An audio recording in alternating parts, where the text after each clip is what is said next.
ಸಜ್ಜನ ಬಂಧುಗಳೇ, ನೊಂದ ಮನಸ್ಸಿಗೆ ಸಂಜೀವಿನಿಯಾಗಿರುವ ಈ ಧ್ವನಿಗೆ ನಿಮ್ಮದೊಂದು ಲೈಕ್ ಇರಲಿ. ಒಬ್ಬ ವ್ಯಕ್ತಿಯ ಮನಸ್ಸನ್ನು ನೋಯಿಸುತ್ತಾ ಇದ್ದರು ಆ ವ್ಯಕ್ತಿ ನಮ್ಮನ್ನ ಶಮಿಸುತ್ತಾ ಇರ್ತಾನೆ ಎಂದು ಮತ್ತೆ ಮತ್ತೆ ನೋವು ಕೊಡ್ತಾ ಇರೋದು ಶತಮೂರ್ಖರ ಲಕ್ಷಣ. ಶಮಿಸುವ ವ್ಯಕ್ತಿ ಶ್ರೇಷ್ಠನಾಗ್ತಾನೆ, ಹಿಂಸಿಸುವ ವ್ಯಕ್ತಿ ಕ್ಷಣ ಕ್ಷಣವೂ ಪಾಪದ ಕೊಡ ತುಂಬಿಸುತ್ತಾ ಸಾಕ್ತಾನೆ. ಈ ಸಮಾಜದಲ್ಲಿ ನಂಬುವಷ್ಟು ಒಳ್ಳೆಯವರಿಲ್ಲ, ನಂಬದೇ ಇರುವಷ್ಟು ಕೆಟ್ಟವರಿಲ್ಲ. ಅವರವರ ಅವಶ್ಯಕತೆಗೆ ಅನುಕೂಲಕ್ಕೆ ತಕ್ಕಂತೆ ಬದಲಾಗ್ತಾ ಇರ್ತಾರೆ. ಅದು ಮನುಷ್ಯರ ಹುಟ್ಟುಗುಣ. ಜೀವನದ ಆರಂಭ ನಮ್ಮ ಕೈಯಲ್ಲಿಲ್ಲ, ಎಲ್ಲಿಯೋ ಏನೋ ನಮಗೆ ತಿಳಿಯೋದಿಲ್ಲ. ಜೀವನದ ಅಂತ್ಯವು ನಮ್ಮ ಕೈಯಲ್ಲಿಲ್ಲ, ಹೇಗೋ ಏನೋ ನಿರ್ಧರಿಸಲಾಗೋದಿಲ್ಲ. ನಡುವಿರುವ 4 ದಿನ ಮಾತ್ರ ನಮ್ಮದಾಗಿರುವಾಗ ಒಳ್ಳೆಯವರಾಗಿ ಹೆಸರು ಮಾಡದಿದ್ದರೂ ಚಿಂತೆ ಇಲ್ಲ. ಇನ್ನೊಬ್ಬರಿಗೆ ಕೆಡುಕು ಬಯಸಿ ಬದುಕೋದ್ ಬೇಡ. ಬೇರೆಯವರ ಅರಮನೆಯಲ್ಲಿ ಗುಲಾಮನಾಗುವುದಕ್ಕಿಂತ ನಿಮ್ಮ ಸ್ವಂತ ಗುಡಿಸಲಿನಲ್ಲಿ ರಾಜನಾಗಿರೋದುತ್ತಮ.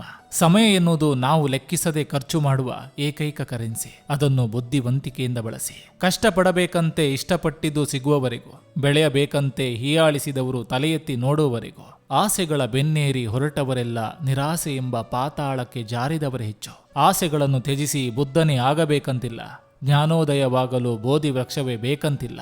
ಬಯಸಿದ್ದು ಮಿತಿಯಲ್ಲಿದ್ದರೆ ತಡವಾದರೂ ಕೈ ಸೇರ್ತದೆ. ಬಯಕೆಗಳು ಅತಿಯಾದರೆ ದೊರೆಯಬೇಕಾದದ್ದು ಕೈಜಾರ್ತದೆ. ಕೈಜಾರುವ ಮುನ್ನ ಎಚ್ಚೆತ್ತುಕೊಂಡರೆ ಅಲ್ಪವಾದರೂ ನಮಗಾಗಿ ದಕ್ಕುವುದು, ದಕ್ಕಿದ್ರಲ್ಲಿ ತೃಪ್ತಿಯ ಭಾವ ಸಿಕ್ಕುವುದು. ಕಳೆದು ಹೋದ ಮೇಲೆ ಪಶ್ಚಾತ್ತಾಪ ಪಡುವ ಬದಲು ಕಳೆದು ಹೋಗದಂತೆ ನೋಡಿಕೊಳ್ಳುವುದೇ ಬುದ್ಧಿವಂತಿಕೆ.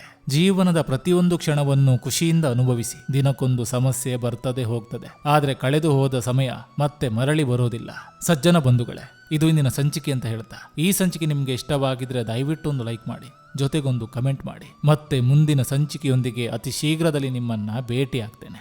ನಿಮ್ಮೆಲ್ಲರ ಮನಸ್ಸು ಪ್ರಶಾಂತವಾಗಿರಲಿ ಅನ್ನೋದು ಈ ವಾಹಿನಿಯ ಉದ್ದೇಶ.